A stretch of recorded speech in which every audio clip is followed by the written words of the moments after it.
11절에 있는 말씀 우리 한 목소리로 읽겠습니다. 그 후에 다윗이 여호와께 여쭈어 아뢰되 내가 유다 한 성읍으로 올라가리이까 여호와께서 이르시되 올라가라. 다윗이 아뢰어 어디로 가리이까 이르시되 헤브론으로 갈지니라. 다윗이 그의 두 아내 이스라엘 여인 아히노암과 갈멜 사람 나발의 아내였던 아비가일을 데리고 그리로 올라갈세. 또 자기와 함께한 추종자들과 그들의 가족들을 다윗이 다 데리고 올라가서 헤브론 각 성읍에 살게 하니라. 유다 사람들이 와서 거기서 다윗에게 기름을 부어 유다 족속의 왕으로 삼았더라. 어떤 사람이 다윗에게 말하여 이르되 사울을 장사한 사람은 길르앗 야베스 사람들이이다 하며 다윗이 길르앗 야베스 사람들에게 전령을 보내 그들에게 이르되 너희가 너희 주 사울에게 이처럼 은혜를 베풀어 그를 장사하였으니 여호와께 복을 받을지어다. 너희가 이 일을 하였으니 이제 여호와께서 은혜와 진리로 너희에게 베푸시기를 원하고 나도 이 선한 일을 너희에게 갚으리니 이제 너희는 손을 강하게 하고 담대히 할지어다. 너희 주 사울은 죽었고 또 유다 족속이 내게 기름을 부어 그들의 왕으로 삼았음이니라 하니라. 사울의 군사령관 넬의 아들 아브넬이 이미 사울의 아들 이스보셋을 데리고 마하나임으로 건너가 길르앗과 아술과 이스라엘과 에브라임과 베냐민과 온 이스라엘의 왕으로 삼았더라. 사울의 아들 이스보셋이 이스라엘 왕이 될 때의 나이가 40세이며 2해 동안 왕위에 있으니라. 유다 족속은 다윗을 따르니 다윗이 헤브론에서 유다 족속의 왕이 된 날수는 7년 6개월이더라. 아멘. 지금 여기 계시며 우리에게 말씀해 주시는 하나님께서 우리의 삶의 모든 순간들 가운데 역사하고 계심을 확인하고 경험하는 이 말씀의 시간이 예배의 시간이 되기를 주님의 이름으로 축원합니다.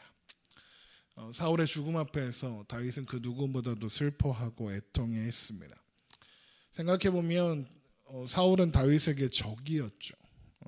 여러 번 다윗을 죽이려고 했고 또 궁지에 여러 번 몰아넣었습니다. 그래서 사울의 죽음은 다윗의 입장에서 기쁨이 되어야 할 것 같습니다. 정적인 사울이 죽었으니 이제 하나님이 세우신 정통성 있는 왕으로 이제 이스라엘의 왕이 되는 일만 남은 것 아니겠습니까? 그런데 다윗은 기뻐하지 않고 사울의 죽음 앞에 슬퍼하고 애통해합니다. 심지어 슬픔의 노래 애가를 지어 부르기도 했습니다. 다윗이 사울과 요나단의 죽음 앞에서 울 수밖에 없었던 것, 그가 통곡하며 애통해할 수밖에 없었던 이유는 바로 다윗이 두 사람의 죽음 앞에서 자신의 현실을 발견했기 때문이라 말씀드렸습니다.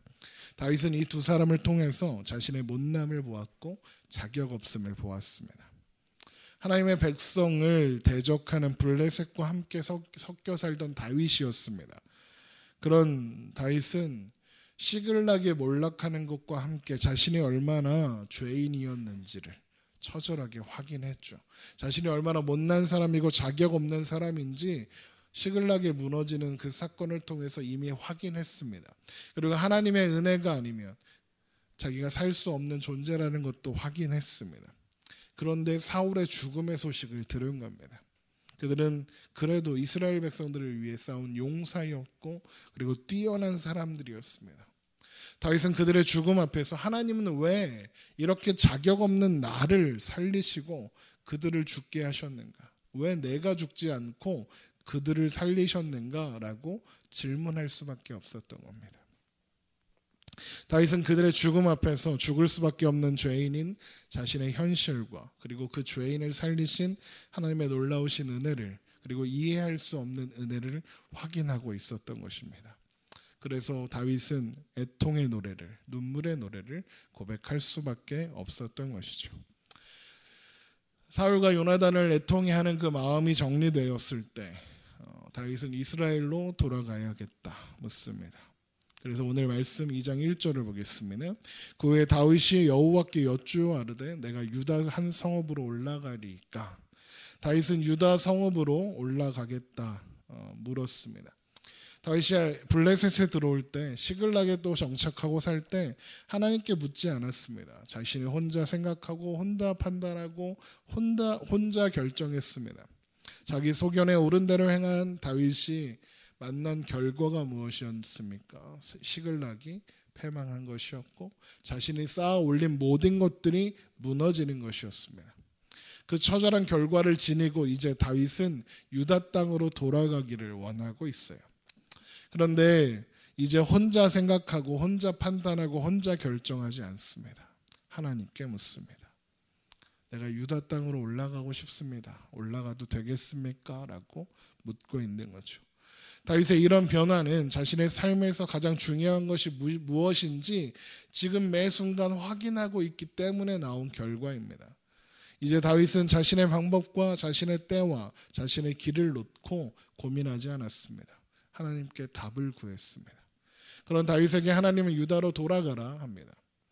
유다 어디로 가야 하겠습니까? 묻는 다윗에게 하나님은 헤브론으로 올라가라 이렇게 합니다. 오늘 1절을 보세요.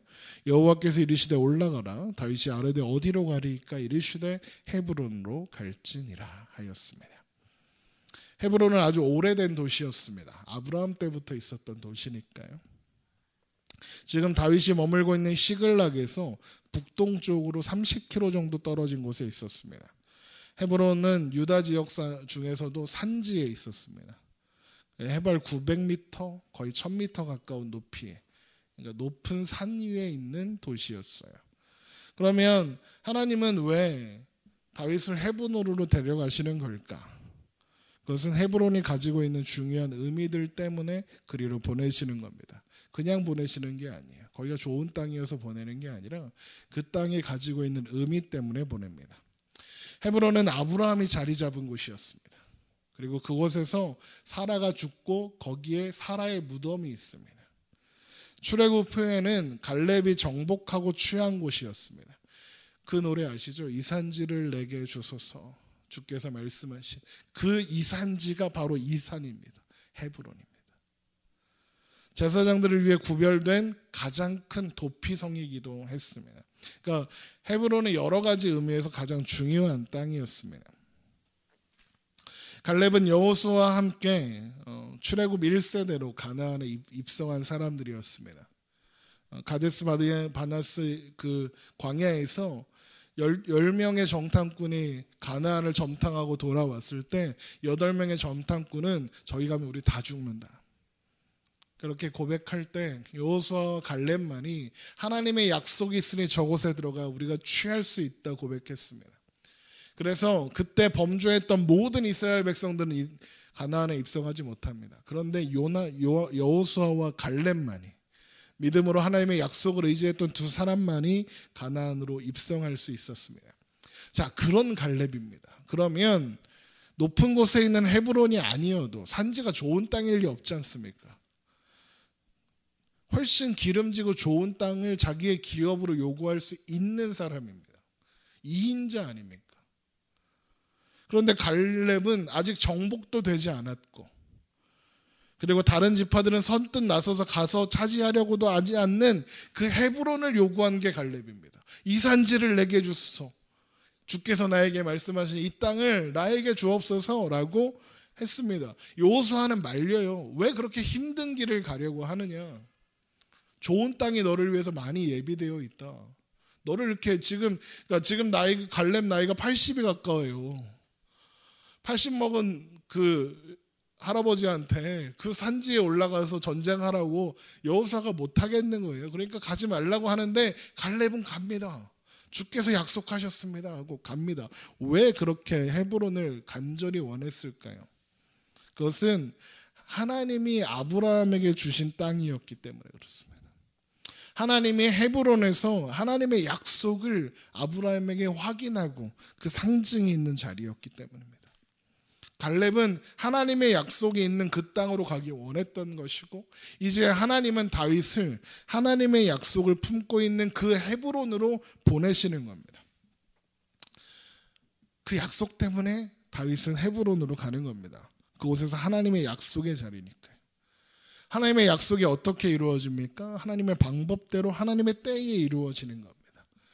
그 약속의 현장으로 잠깐만 말씀을 옮겨가 보겠습니다. 창세기 13장으로 한번 가보세요.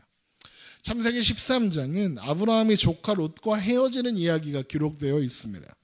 그래서 롯은 기름진 땅 소돔과 고모라로 향했고 아브라함은 하나님의 약속을 따라 헤브론으로 갑니다.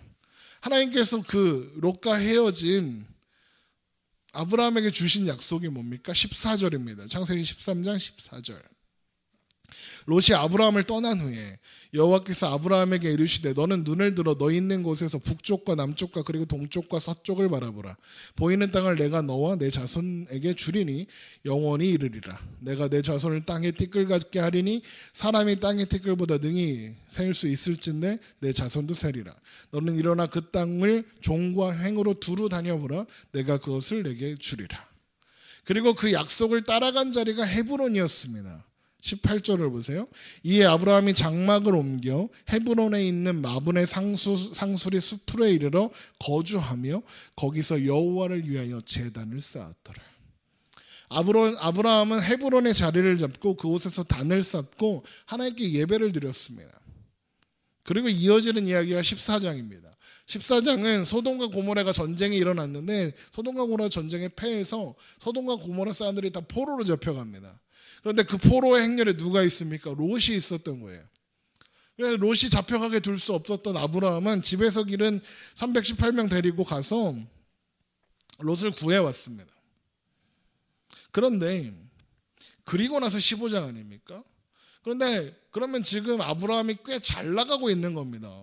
318명으로 국가 간의 전쟁에 패한 소돔과 고모라 사람들을 통째로 구해버렸어요. 이게 말이나 됩니까?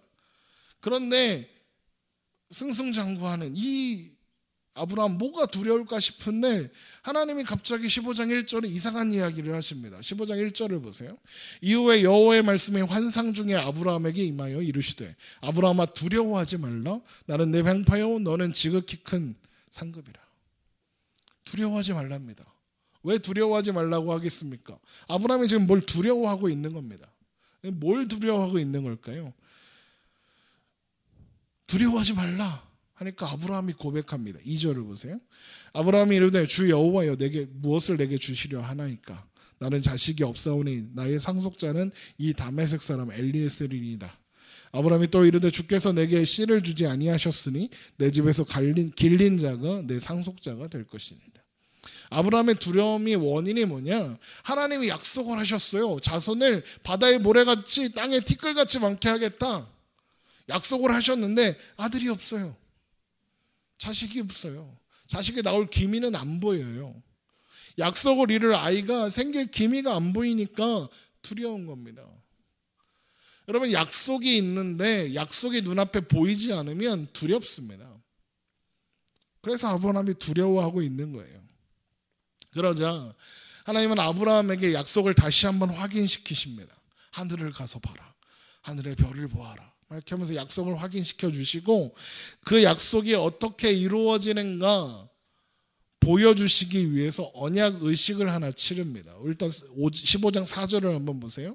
여호와의 말씀이 그에게 임하여 이르시되 그 사람이 내 상속자가 아니라 내 몸에서 날 내 상속자가 되리라. 이 그를 이끌고 밖으로 나가 이르시되 하늘을 우러러 무뼈를 셀 수 있나 보라. 또 그에게 이르시되 내 자손이 이와 같으리라. 이렇게 약속을 확인해 주셨죠. 그리고 아브라함한테 야, 너 재물들을 이렇게 반으로 쪼개놓고 기다려. 그래서 기다립니다. 밤이 되어도 하나님이 말씀 안 하시니까 약간 두려워하고 있었습니다. 그때 갑자기 하나님이 타는 횃불의 모양으로 나타나셔서 쪼갠 고기 사이로 지나가십니다. 17절을 보세요. 해가 져서 어두울 때에 연기 나는 화로가 보이며 타는 횃불이 쪼갠 고기 사이로 지나가더라. 이 의식을 피의 언약식이라고 합니다. 동물을 쪼개놓고 약속하는 사람들이 그 쪼개놓은 가운데로 지나가는 겁니다. 이 언약식의 의미가 뭐냐? 약속을 지키지 않으면 이 동물처럼 되겠다. 지금 동물이 어떻게 되어 있어요? 반으로 쪼개져 있습니다. 이렇게 쪼개놓은 거거든요. 그러니까 이렇게 쪼개지겠다 이런 뜻인 겁니다. 무슨 말입니까? 목숨 걸고 지키겠다 이 말 아니겠습니까? 반드시 지키겠다. 그래서 이 의식을 언제나 언약을 맺는 사람들이 함께 손잡고 지나가는 겁니다. 그렇잖아요. 그런데 지금 하나님은 아브라함에게 쪼개놓은 재물 위로 지나가라 하지 않으십니다. 하나님은 타는 횃불로 나타나셔서 홀로 쪼갠 재물 사이로 지나가십니다. 하나님은 큰 흑암과 두려움에 빠져있는 아브라함에게 하나님이 나타나셔서 영원한 언약의 상징을 보여주시는 겁니다. 하나님이 보여주신 횃불 사이로 지나가신 이 언약의 의미가 뭐겠습니까? 이 약속은 내가 이루는 거예요. 아브라함아, 너와 상관없이 내가 이루는 거야. 하나님 혼자 지나가시잖아요. 너랑 상관없이 내가 이룰 거야.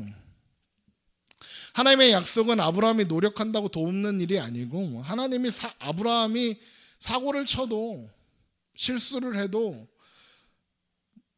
그 일이 실패하는 일이 아니라는 겁니다.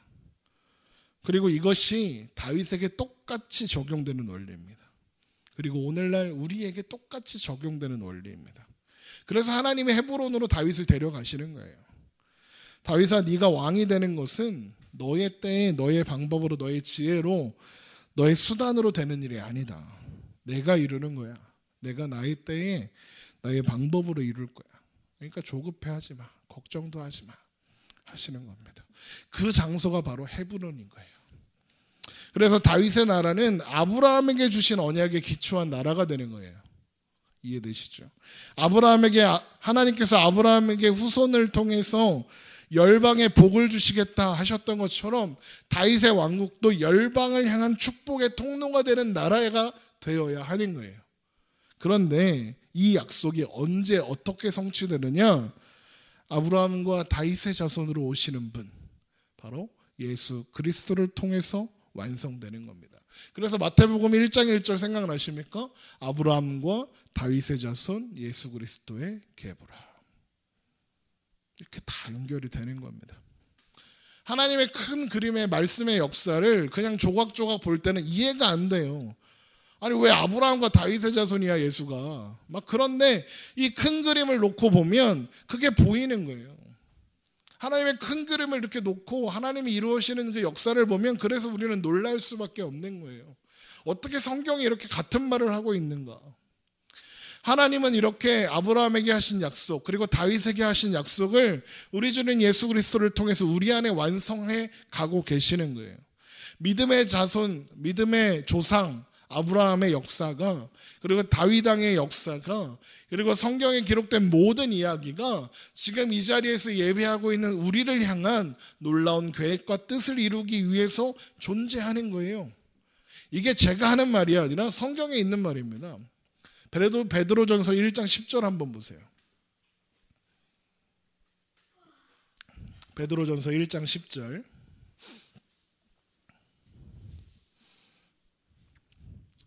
베드로전서 1장 10절입니다.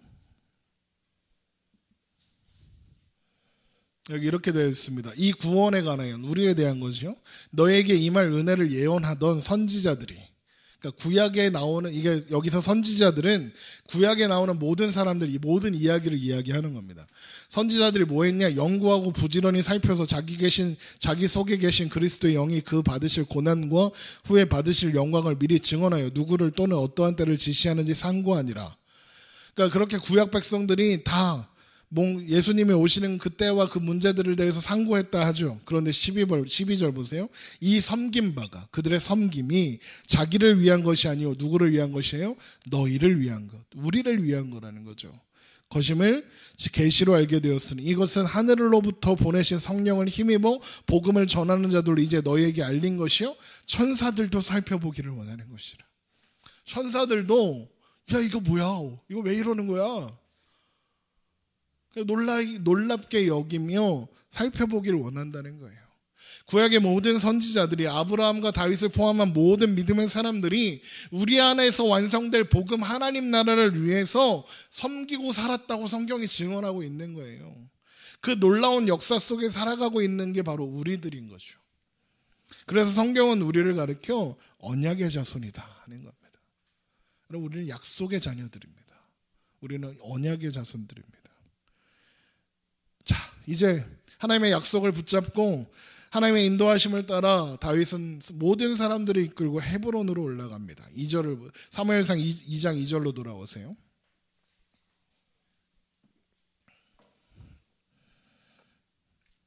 다윗이 그의 두 아내 이스라엘 여인 아히노암과 갈멜 사람 나발의 아내였던 아비가일을 데리고 그리로 올라갈 때 또 자기와 함께한 한 추종자들과 그들의 가족들을 다윗이 다 데리고 올라가서 헤브론 각 성읍에 살게 하니라. 이렇게 되어 있습니다.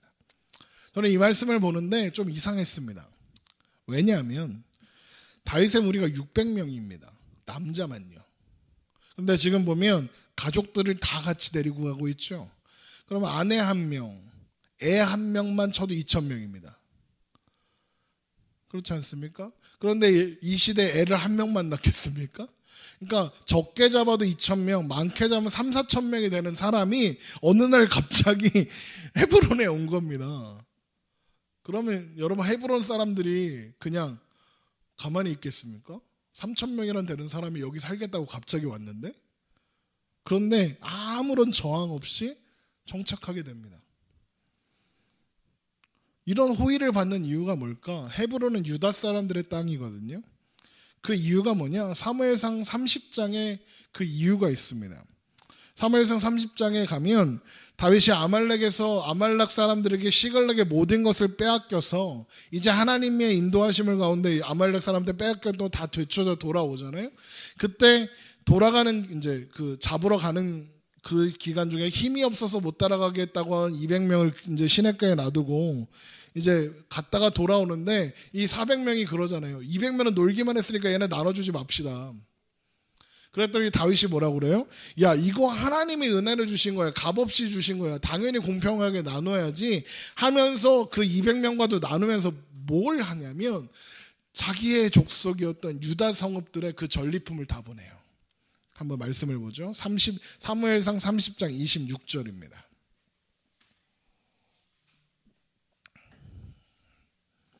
사무엘상 30장 26절. 다윗이 시글락에 이르러 전리품을 그의 친구 유다 장로들에게 보내어 이르되 보라, 여호와의 원수에게서 탈취한 것을 너에게 선사하노라 하고 베델에 있는 자와 남방 라못에 있는 자와 얏딜에 있는 자와 아노엘에 있는 자와 신몬에 있는 자와 에스드모아에 있는 자와 라갈에 있는 자와 여라무렐의 사람들의 성읍들에 있는 자와 겐 사람의 성읍들에 있는 자와 홀마에 있는 자와 고라산에 있는 자와 아닥에 있는 자와 헤브론에 있는 자에게와 다윗과 그의 사람들이 왕래하던 모든 곳에 보내었더라. 지금 헤브론에서 다윗이 환영받는 이유는 일단 다윗이 유다 지파 사람이었거든요. 그리고 시글락에 있는 동안에도 유다 지파와 계속 뭔가 교류하며 지냈던 겁니다. 다윗이 얼마 전에 큰 선물도 보낸 겁니다. 지금 시점을 생각해 보면 시글락이 패망하고 회복하고 막 그러는 거지만 지금 시간이 오래되지도 않았어요. 한 일주일 상간이란 말이에요. 기억하시죠? 사울이 죽었다는 소식을 3일 후에 와서 전했죠. 그런데 그 직전에 그 3일 전에 시글락의 패망에서 가서 잡아온 게 그게 이제 3일 전이었고 지금 다윗이 사울의 슬픔의 애가를 부른 게 시글락에서 다 돌아와갖고 선물 다 보내고 3일 후예요. 그리고 지금 헤브론에 왔으니까 뭐 한 길어야 열흘? 뭐 이 정도 시간이 지난 겁니다. 게다가 다윗의 아내가 이스라엘 여인이에요. 이게 이스라엘이요. 유다 성읍들 중에 힘 있는 집안이에요. 그렇죠? 아이노함. 이스라엘 여인이었죠. 갈멜 사람 나발엔의 아비가일. 갈멜도 유다 지파예요. 그러니까 아비가일도 그러니까 유다 지파의 유력한 집안 사람들이 지금 다윗의 아내들이에요. 이 모든 것이 우연이 아닌 겁니다. 하나님은 이 날을 위해서 그 모든 순간을 예비하고 만들어가고 계셨던 거예요. 헤브론에 들어갈 때 아무 일도 없게. 자, 다윗이 헤브론을 입성하니까 유다 사람들이 그러니까 유다의 왕으로 다윗을 추대합니다. 2장 4절 보세요. 유다 사람들이 와서 거기서 다윗에게 기름을 부어 유다 족속의 왕으로 삼았더라. 야, 이제 다윗이 드디어 왕이 됐어요. 지금 물론 이스라엘 전체의 왕은 아니에요. 아직 유다의 왕이에요. 그런데 왕이 됐어요. 사무엘이 다윗에게 기름 부은 지 벌써 오랜 세월이 지났어요.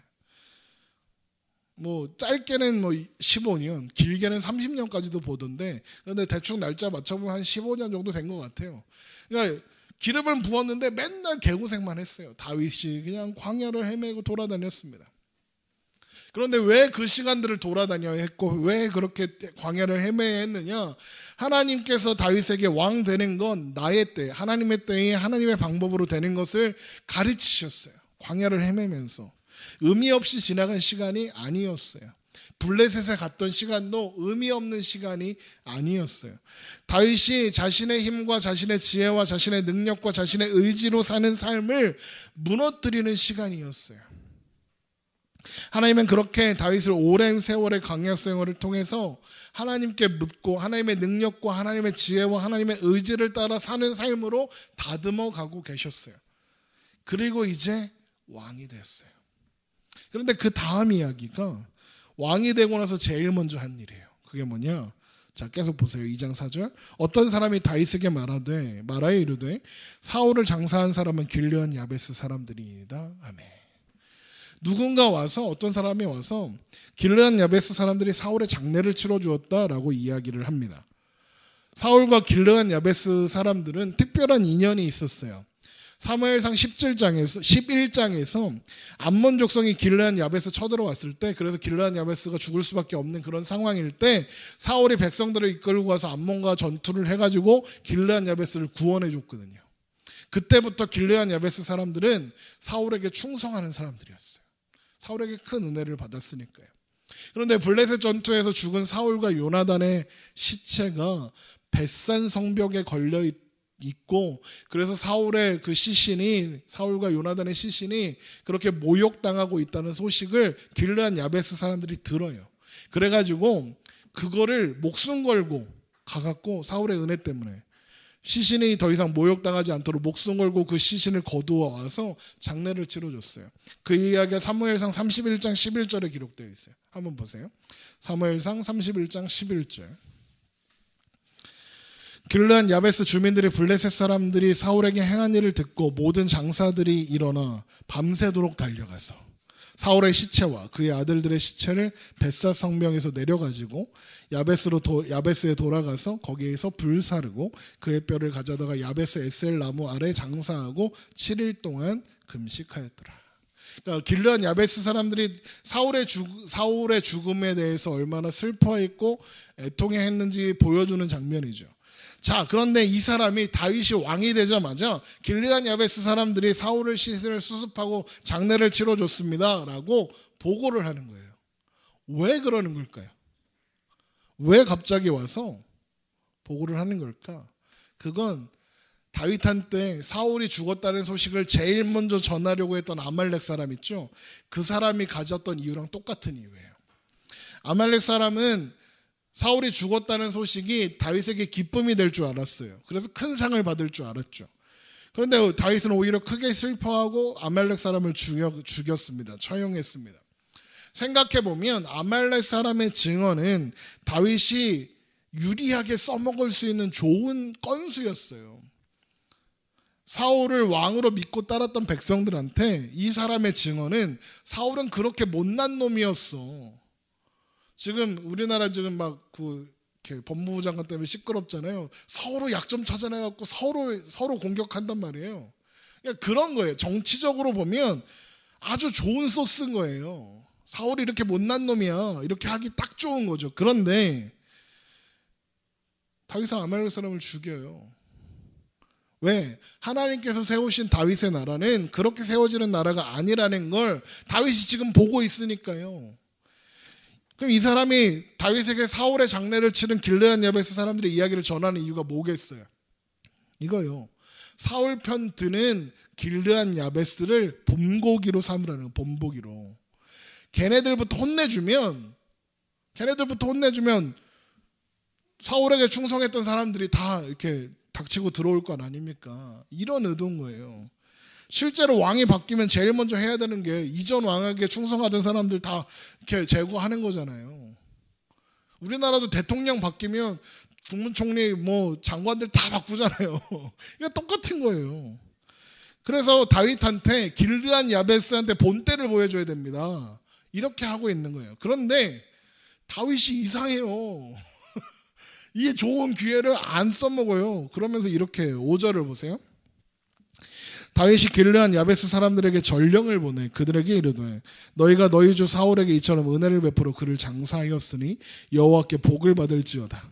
너희가 이 일을 하였으니 이제 여호와께서 은혜와 진리로 너희에게 베푸시기를 원하고 나도 이 선한 일을 너희에게 갚으리니 이제 너희는 손을 강하게 하고 담대히 할지어다. 너희 주 사울이 죽었고 또 유다 족속이 내게 기름을 부어 그들의 왕으로 삼았음이라 아니라. 오히려 길르한 야베스 사람들의 행동을 칭찬하고 축복하는 편지를 보내는 거예요. 다윗이 길르한 야베스 사람들에게 보낸 서신의 내용이 뭐냐? 사울에게 충성하고 사울을 위해서 한 일 때문에 나는 너희를 미워할 생각도 없고 너희한테 복수할 생각도 전혀 없다. 이 모든 것이 하나님의 섭리와 주권 가운데 일어난 일이니까 나는 너희들한테 아무런 감정이 없다. 오히려 너희는 축복한다. 참 착하고 훌륭한 사람들이다. 이제 내가 왕이 되었다. 사울처럼 길르한 야베스가 잘 되도록 내가 돕겠다 라고 하는 거예요. 이 서신은요, 길르한 야베스 사람들에게 큰 도전과 위로가 되었던 것 같습니다. 그래서요, 훗날 이제 나중에 또 알게 사무엘하 19장 20장에서 이제 확인하게 될 건데 다윗이 압살롬의 반란으로 이게 되게 어려움에 처했을 때 그래갖고 온 이스라엘이 다윗에게서 등 돌렸을 때 길르한 야베스 사람들만 끝까지 다윗을 지켜요. 그러니까 다 이때부터 있는 거예요. 근데 재밌는 게 뭐냐? 제가 지도를 하나 보여드릴게요. 자, 그때 사울의 군대 장관이었던 아브넬이라는 놈이 마하나임에서 사울의 아들 이스보셋을 꼭두가시 왕으로 삼아서 권력을 차지하게 되는데 그 마하나임 바로 뒷동네가 길르한 야베스예요. 여기가 마하나임이거든요. 여기가 마하나임인데 바로 뒷동네죠, 길르한 야베스가. 그러니까 아브넬은 진짜 바보 같은 놈인 거예요. 길르한 야베스는 아브넬 편을 안 드는 거예요. 바로 뒷동네에 상대편을 두고 있는 거죠. 또 이것이 얼마나 하나님의 놀라우신 계획과 인도하심이었는지 차차 확인하게 될 겁니다. 이 이야기를 듣고 어떤 사람들은 다윗이 정치적 수완이다 이렇게 이야기합니다. 사울과 요나단을 위해 부르는 노래, 그 슬픔의 노래, 또 헤브론으로 간 거, 또 길르한 야베스 사람들에게 전령을 보내서 이렇게 한 거 다 다윗이 정치적인 판단으로 한 거다. 그렇게 이야기하기도 합니다. 그런데 100번 양보해서 그래, 다윗이 그래 정치적인 판단으로 정치적인 수완으로 한 거라고 치자. 그런데 우리가 성경을 통해서 계속 확인하는 게 뭡니까? 하나님이 다윗의 인생에 철저히 개입하신다는 거잖아요. 하나님이 허락하시지 않은 일을 다윗이 할 수 있습니까? 못해요. 그러니까 지금 이게 설사 다윗이 정치적 수완으로 머리 돌려서 한 거라도 한 일이라도 그것은 하나님의 섭리와 주권 가운데 이루어진 일이라는 거예요. 자, 그런데 문제가 생겼죠. 다윗이 그렇게 왕이 됐는데 이스라엘이 둘로 나눠졌잖아요. 사무엘상 2장 10절, 사무엘하 2장 10절 보세요. 사울의 아들 이스보셋이 이스라엘 왕이 될 때 나이가 40세이며 2해 동안 왕위에 있으니라. 유다 족속은 다윗을 따르니 다윗이 헤브론에서 유다 족속의 왕이 된 날수는 7년 6개월이었더라. 그러니까 다윗이 헤브론에서 7년 6개월을 유다 왕으로 지냈다는 건 무슨 말이에요? 7년 6개월 동안 나눠져 있었다는 거예요. 여기가 지금 여기 초록색이요, 이스보셋이 다스렸던 이스라엘이고요. 여긴 유다 지파예요. 요만큼이에요. 다윗이 왕이 됐는데 이거 뭐 진짜 완전 아니고 막 요만큼 왕 된 거예요. 그러니까 참. 자, 그런데 이후의 이야기가 되게 재미있어요. 왜냐하면 다윗은 이 7년 6개월 동안 딱히 뭐 특별히 하는 일 없는 것 같거든요. 뭐 대단한 일을 안 하는 것 같거든요. 막 가서 막 전쟁하고 그래야 될 것 같은데 전쟁 안 해요. 쟤네들도 이스라엘 백성들이잖아요. 그냥 가만히 있는 것 같아요. 그런데 그 7년 6개월 동안 무슨 일이 일어나느냐? 이스보셋을 하나님이 정리하세요. 아브넬이 와서 항복해요. 사울의 휘하들이 다 정리돼요. 그 시간들을 통해서. 다윗이 유다 왕으로 지낸 7년 6개월은 다윗에게 기다림의 시간이었는데 하나님은 그 시간 동안 다윗을 통합된 이스라엘의 왕으로 세우시기 위한 작업들을 하나씩 해 가셨던 거예요. 그리고 이것이 하나님의 계획을 이루시는, 하나님의 큰 그림을 이루어 가시는 하나님의 방법인 거예요. 제가 말씀 중에 좋아하는 말씀 중에 하나가 이거거든요. 빌립보서 1장 6절. 여러 번 들어서 바로 그거 이렇게 하실 거예요. 너희 안에 착한 일을 시작하시니까 그리스도 예수의 날까지 이루실 줄 우리는 확신하노라. 하나님이 시작하셨다고요. 그러니까 하나님이 이루신다고요. 하나님은 하나님이 뜻하신 것을 반드시 이루십니다. 그 일에는 실수도 실패도 없습니다. 그런데 우리는 자꾸 내가 뭘 안 하면, 내가 뭘 일을 안 하면 하나님의 뜻이 안 이루어질까 봐 노심초사 걱정돼요. 하나님이 시작하신 일을 하나님이 이루어내신다는 걸 자꾸 까먹어요. 하나님이 이루시는 일은 그 모든 과정 속에서 우리가 뭐 하면 되냐? 하나님께 순종하면 돼요. 너희는 가만히 있어 내가 하나님 됨을 알지어다. 내가 문나라 중에서 높임을 받으리라. 내가 세계 중에서 높임을 받으리라. 하나님은 하나님의 영광을 절대로 빼앗기지 않으신대요. 두려워하지 말고 가만히 있으래요. 하나님의 크신 계획 앞에서, 하나님의 일하시는 방법 앞에서 우리의 조바심은 도움이 안 돼요. 아브라함이 피의 언약식 받죠. 하나님이 이루시겠다고 약속하셨잖아요. 그런데 바로 그 다음에 뭐에 나오는 줄 아세요? 아브라함이 조바심을 내요. 사라가 경수가 끊겼어요. 사라가 아들을 낳을 수가 없어요. 그래갖고 하가라고 동침하는 거 아닙니까? 그래서 이스마엘 낳았잖아요. 그 조바심 낸 결과가 그거예요. 근데 어떻게 돼요? 지금도 싸워요, 걔네들. 지금도 이삭의 후손들과 이스라엘과 이스마엘의 후손들 지금도 싸우고 있잖아요, 팔레스타인에서. 물론 그 실수 때문에 하나님의 뜻이 취소되거나 이루시는 일에 더디 이루어지거나 하지 않습니다. 이루어질 일은 이루어지는 거예요. 하나님의 때에 하나님의 방법으로 정확하게 이루어집니다. 제가 요즘에 월요일마다 성경 공부하는데 성경 공부 주제가 뭐냐면 요한계시록이거든요. 요한계시록에 재밌는 게 뭔지 아십니까? 요한계시록의 핵심은 이거예요. 이루어질 일은 이루어진다. 걱정하지 마라. 하나님이 반드시 심판하신다. 하나님이 반드시 너희를 위로하시고 너희를 회복하실 거다. 이루어질 일은 이루어진다. 걱정하지 마라. 그게 요한계시록이에요.